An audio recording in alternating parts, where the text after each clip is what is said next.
में आध्यात्मिक चिंतन की श्रृंखला के तहत गीता के 11वें अध्याय के श्लोक संख्या 10 और 11 की एक साथ व्याख्या कर रहे हैं, जिसमें संजय धृतराष्ट्र को प्रभु श्री कृष्ण के विराट रूप का दर्शन सुना रहे हैं। उन्होंने किस तरह वर्णन किया, इन दोनों श्लोकों में उसका वर्णन है।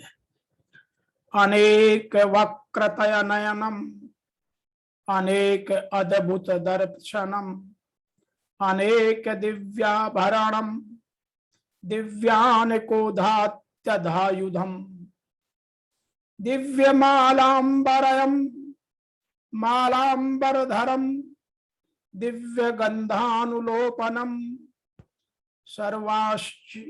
सर्वाश्चर्यमयम देवम अनंतम विश्वतोमुखम। अनेक मुख और नेत्रों से युक्त, अनेक अद्भुत दर्शनों वाले, बहुत से दिव्य भूषणों से युक्त और बहुत से दिव्य शास्त्रों को धारण किए हुए और दिव्य गंध का सारे शरीर में लेप किए हुए, सब प्रकार के आश्चर्यों से युक्त, सीमा रहित और सब ओर मुख किए हुए विराट स्वरूप परम देव परमेश्वर को अर्जुन ने देखा। तो यहां संजय कह रहे हैं, जिनके अनेक मुख और नेत्र हैं, जिनके अनेक मुख और नेत्र हैं,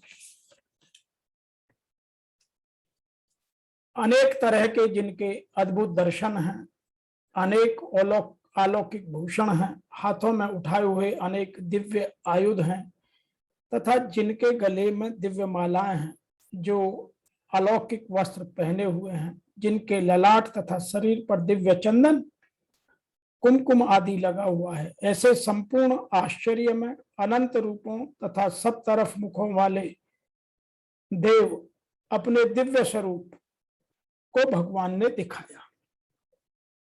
तो यहां संजय ने धृतराष्ट्र को भगवान का पूरा रूप दिखाया और उसका वर्णन कर उनको बतलाया।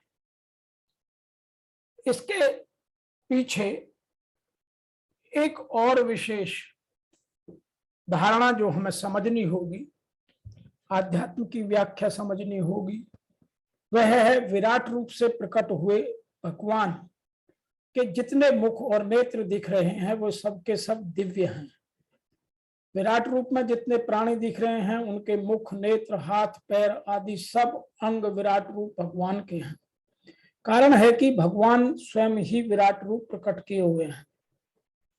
अनेक अद्भुत दर्शनम, भगवान के विराट रूप में जितने रूप दिखते हैं, उनकी आकृतियां दिखती हैं, जितने रंग दिखते हैं, उनकी जितनी विचित्र रूप से बनावट दिखती है, वह सब की सब अद्भुत दिख रही है। अनेक दिव्याभरणम,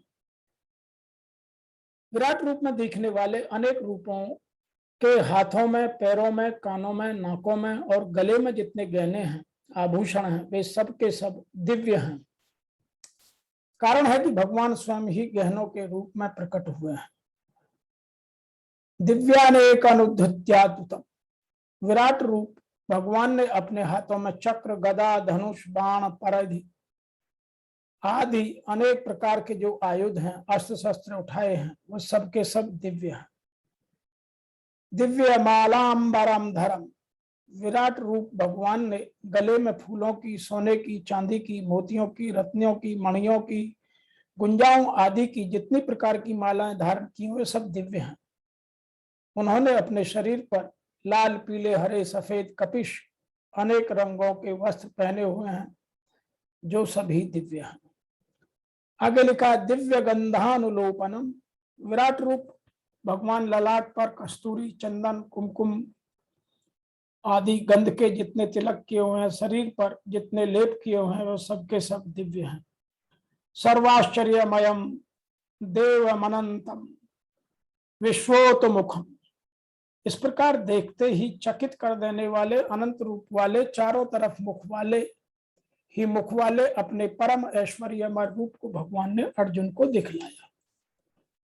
जैसे कोई व्यक्ति दूर बैठे ही अपने मन से चिंतन करता है कि मैं हरिद्वार में हूं तथा गंगा जी का स्नान कर रहा हूं, तो उस समय उसको गंगा जी, पुल, घाट पर खड़े हुए स्त्री पुरुष, गंगा जी में बनी हुई शिव की मूर्ति आदि सब दिखने लगती है तथा गंगा जी में स्नान कर रहा हूं ऐसा दिखने लगता है। वास्तव में वहां न हरिद्वार है न गंगा जी, परंतु उसका मन ही उनके रूपों का बना हुआ है, उसको दिखता है।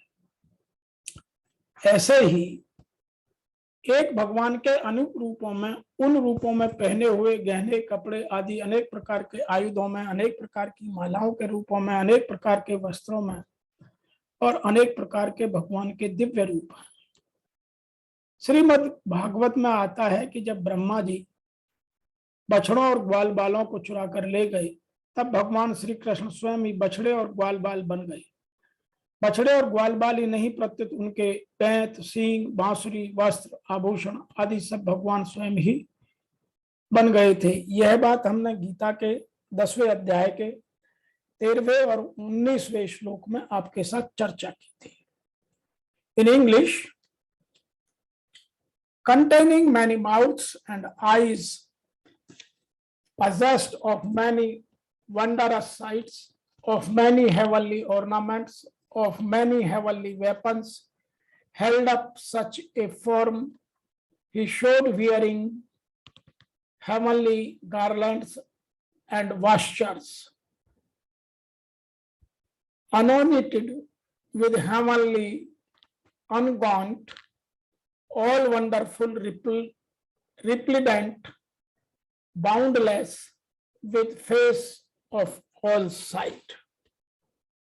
Some people are describing in a differently, with many mouths and eyes, many miraculous things to see, adorned in many resplendent ornaments, with many divine weapons raised, with divine garlands and clothing, anointed with divine fragrance, extremely wonderful, anywhere, resplendent, infinite, with faces in every direction. तो भगवान ने अपना उनको जो अद्भुत रूप दिखाया उसकी व्याख्या यहाँ की है, और इसको सुनकर जो आगे की बात वार्तालाप होता है उसकी बात अगले श्लोक में करते हैं। तब तक के लिए आपको मेरी ओर से और मेरी संस्था के सभी सम्मानित सदस्यों की ओर से सादर जय श्री कृष्ण।